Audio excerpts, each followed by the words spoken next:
sejahtera, rancangan kejayaan kali ini berada di Planetarium Negara. Kita akan sama-sama meneroka satu kejayaan di dalam bidang astronomi. Kejayaan yang dimaksudkan ialah Pegawai Sains Unit Pendidikan. Untuk mengetahui dengan lebih lanjut lagi tentang kejayaan tersebut, saya akan bawa anda semua melihat dengan lebih dekat lagi kejayaan sebagai Pegawai Sains Unit Pendidikan. Bersama-sama saya sekarang ialah Encik Zul, seorang Pegawai Sains Unit Pendidikan di Planetarium Negara.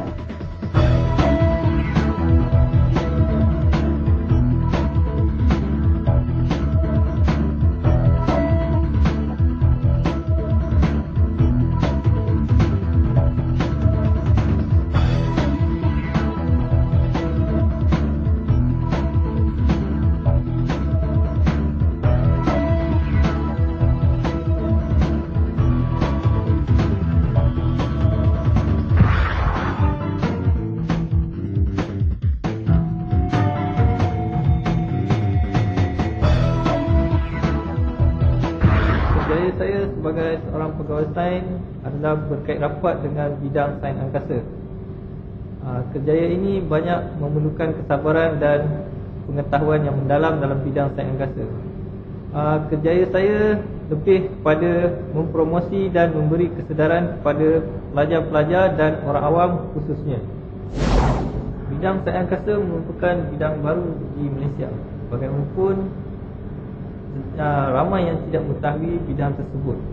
Justru itu, pihak baksa ataupun bahagian kajian sains angkasa menubuhkan Planetarium Negara untuk mempromosi dan memberi kesedaran kepada masyarakat awam dan juga para pelajar.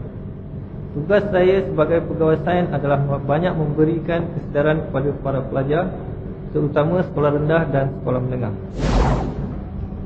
Antara aktiviti yang baksa lakukan untuk program promosi sains angkasa ialah program outreach, pameran, kuis sekolah rendah dan kuis sekolah menengah.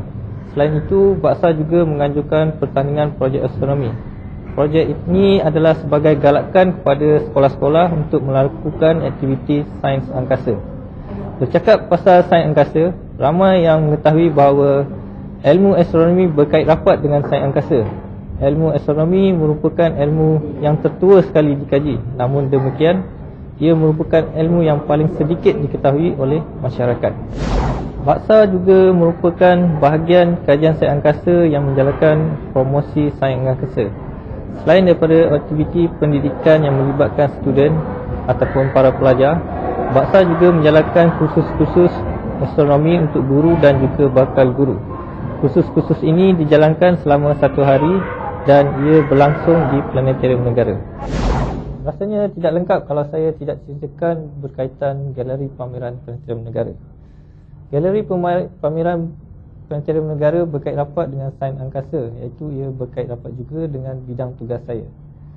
Galeri ini berkonsepkan penjelajahan Marikh dan juga Jupiter. Kalau anda lihat di permukaan lantai galeri tersebut, ianya mengikut keadaan permukaan planet Marikh dan juga Jupiter.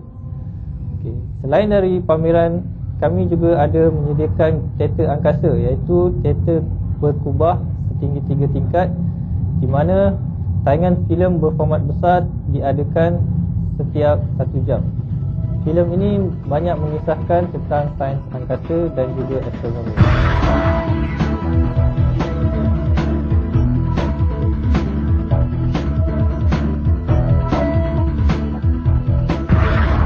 Apa yang membuatkan saya minat kepada bidang astronomi adalah ia merupakan bidang baru di Malaysia dan merupakan cabaran kepada saya untuk mendalami bidang astronomi ini dengan memberi kesedaran kepada masyarakat awam.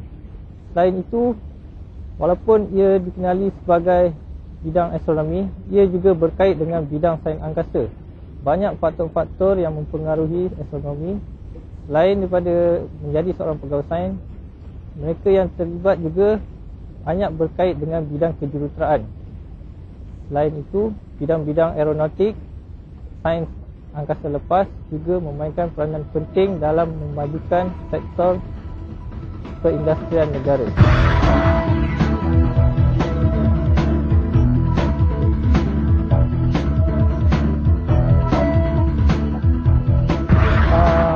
sumbangan yang telah disumbangkan oleh bahagian kajian sains angkasa dalam mempromosikan sains angkasa.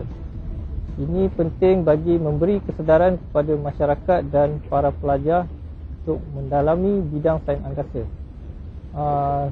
Kerjaya ataupun seminar yang dibuat oleh Baksa banyak memberikan respon yang baik daripada pelajar.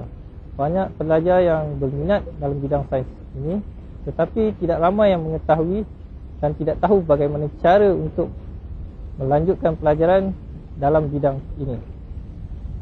Sumbangan lain yang disumbangkan oleh Baksa ialah kami juga memberikan promosi yang berkesan melalui kuis-kuis sekolah rendah di sekolah menengah. Di samping itu, kami juga membuat kerjasama dengan Kementerian Pendidikan, iaitu agensi kementerian yang berkait rapat dengan pelajar-pelajar. Kami juga memberi kerjasama dengan pihak akhbar dan juga memberikan sumbangan-sumbangan dalam bentuk artikel, ceramah, seminar dan pamflet.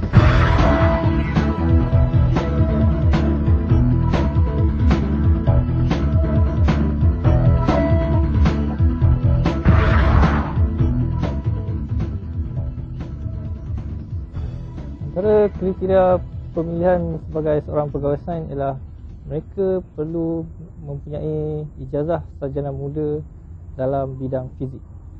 Kerana dalam bidang fizik ini terdapatnya dua subjek yang berkaitan bidang astronomi, iaitu astrofizik dan juga astronomi.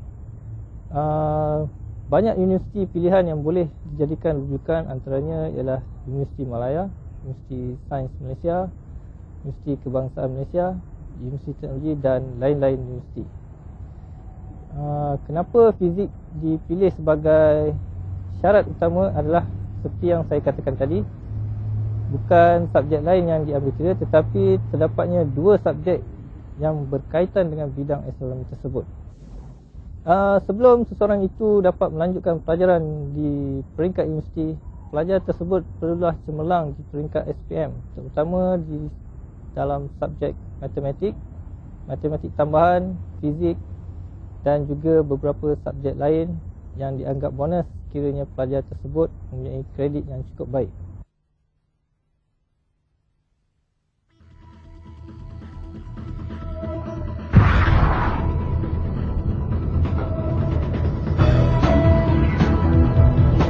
Tadi kita telah melihat kejayaan sebagai seorang pegawai sains unit pendidikan, dan sekarang saya akan bawa anda semua meneroka ke satu lagi kejayaan di bidang astronomi, iaitu pegawai sains unit penyelidikan dan almanak. Bersama-sama saya sekarang ialah Encik Fairuz, iaitu pegawai sains unit penyelidikan dan almanak.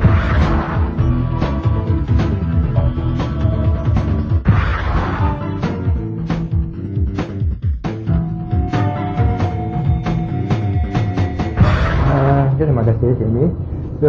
Saya di sini bertugas sebagai pegawai sains di unit penyelidikan dan almanak. Jadi kejayaan di unit penyelidikan ini ialah kami akan menumpukan kepada bidang-bidang penyelidikan dalam sains angkasa. Contohnya, jikalau ada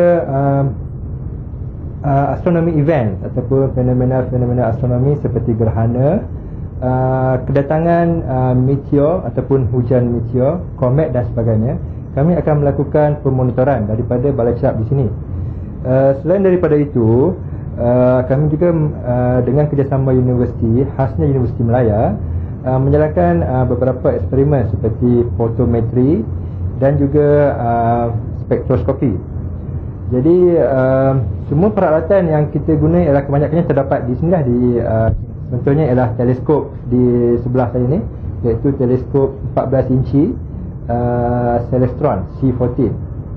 Selain daripada itu, aksesori lain yang terdapat di dalam balai cerap ini ialah seperti CCD ataupun Charge Couple Device dengan beberapa software. Selain daripada bidang astronomi, di Baksa juga kami meneroka dalam bidang teknologi satelit.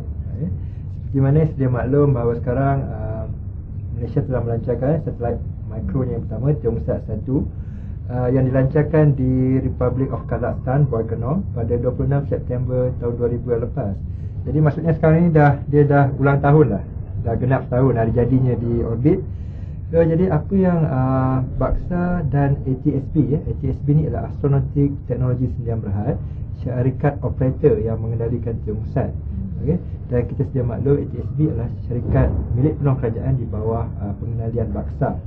Jadi dengan terlancarnya satelit mikro Malaysia yang pertama, kami berharap supaya ada program-program seterusnya untuk memperhebatkan lagi program angkasa negara, seperti satelit yang akan datang, NECO umpamanya, Near Equatorial Orbit Satellite, yang mana satelit itu akan berorbit di sekitar Khatulistiwa. Itu cadangan untuk rancangan Malaysia ke-8 yang sekarang sedang berjalan ni.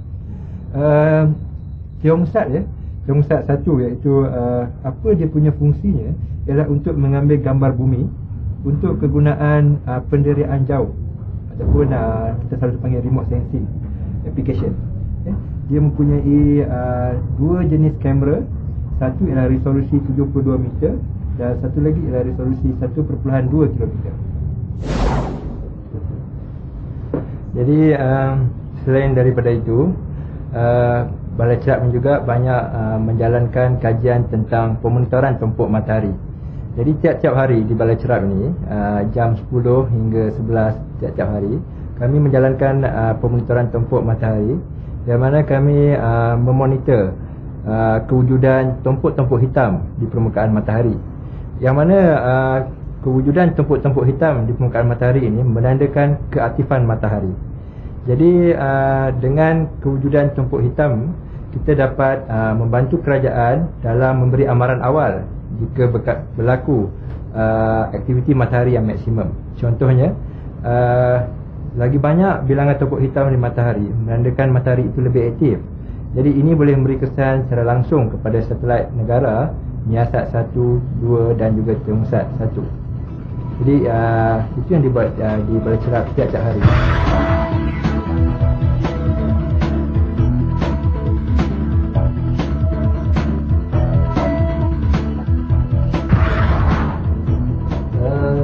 Sumbangan bidang kajian sains angkasa di Malaysia, sebenarnya bidang ini masih baru lagi di Malaysia. Jadi angkasa ialah satu ruang ataupun kawasan yang sangat luas. Jadi sumbangan kecil daripada Baksa ini ialah supaya bidang-bidang research yang kita mampu, seperti pemonitoran anak bulan, hilal kita diberi nama, jadi dapat diusahakan oleh orang kita sendiri. Yang mana kita tahu kerana pemonitoran anak bulan ataupun pemerhatian hilal adalah satu perkara yang kritikal, di mana ia ialah satu perkara yang mana melibatkan ibadah.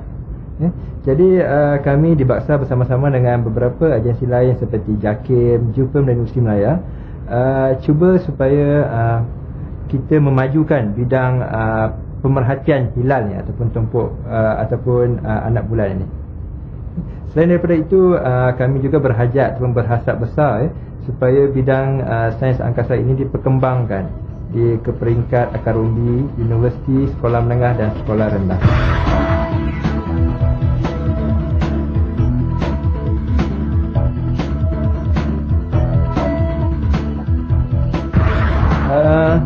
Yang menarik tentang bidang sains angkasa ini ialah kita berpeluang untuk menggunakan instrumentasi seperti teleskop dan sebagainya. Contohnya di sekolah, di sekolah pelajar selalu bertanya, betul ke, bertanya kepada cikgu dia, gambar-gambar yang diambil dalam buku ni cantik, kita lihat kalau Saturn ataupun Zuhal dengan lingkarannya, kalau Mustari dengan bulan-bulannya. Jadi dengan menggunakan teleskop ini, kita dapat menyaksikan bahawa apa yang dipertunjukkan di dalam buku-buku teks itu adalah imej sebenar selepas diproses dengan menggunakan software astronomi. Selain daripada itu juga, antara kelebihan bekerja di sini ialah kita dapat mengetahui tentang perkara-perkara astronomi yang akan berlaku mungkin sekejap lagi, mungkin minggu depan ataupun bulan depan.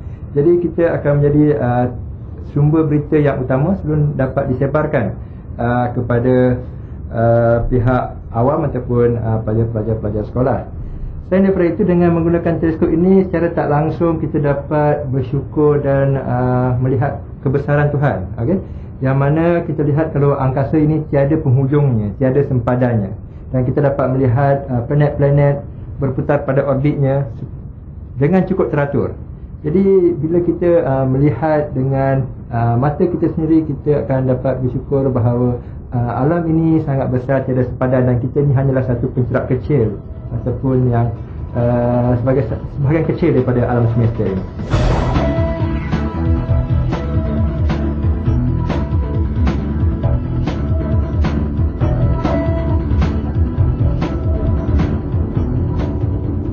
Jadi ini kita boleh lihat permukaan matahari yang dirakamkan oleh teleskop balai cerap di Baksa ni.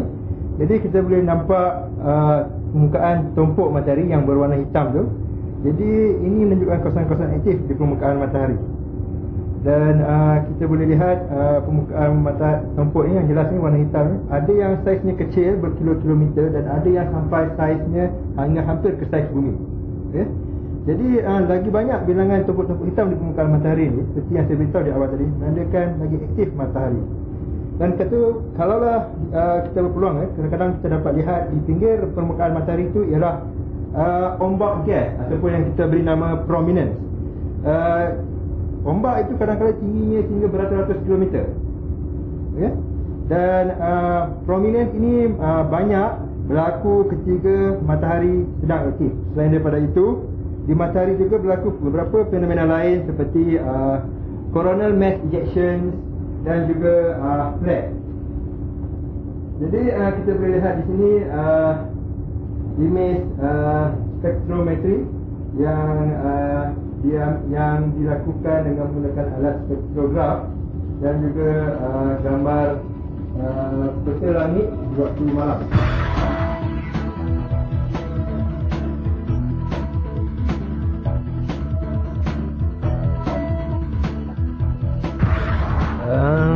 Jadi cabarannya banyak.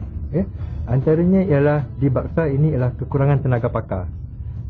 Jadi untuk menjalankan satu penyelidikan, kita memerlukan tenaga pakar yang berkebolehan. Maksudnya pakar yang daripada bidang pendidikannya, daripada master ataupun doctorate. Jadi itu yang kekurangan di Baksa, kita kekurangan tenaga pakar. Selain daripada itu, dalam bidang teknologi satellite umpamanya, kita nak dapatkan teknologi itu daripada orang lain. Okay? Jadi untuk mendapatkan teknologi transfer itu bukannya satu perkara yang mudah. Dan kita balik pada astronomi tadi. Jadi banyak faktor-faktor penghadnya. Okay? Kalau kita nak mencerap objek-objek astronomi, contohnya ialah langit Malaysia ni sentiasa berawan. Jadi untuk kita mengambil objek astronomi, kadang-kadang itu menjadi satu masalah. Jadi maksudnya orang yang kerja astronomi ni, dia perlu banyak bersabar. Sebab awan tu di luar bidang kuasa kita. Selain daripada itu, faktor-faktor penghad dalam bidang astronomi di Kuala Lumpur ni ialah langitnya yang terang disebabkan bila waktu malam banyak cahaya lampu yang diseluruh ke langit. So itu menghilangkan sebahagian daripada bintang-bintang yang malam. Jadi walau bagaimanapun dengan cabaran-cabaran itu, kami cuba untuk hidup dan mengharungi cabaran-cabaran itu. Dan kami tidak akan putus asa. Walaupun bidang ini masih baru di Malaysia, sebab kita telah bermula.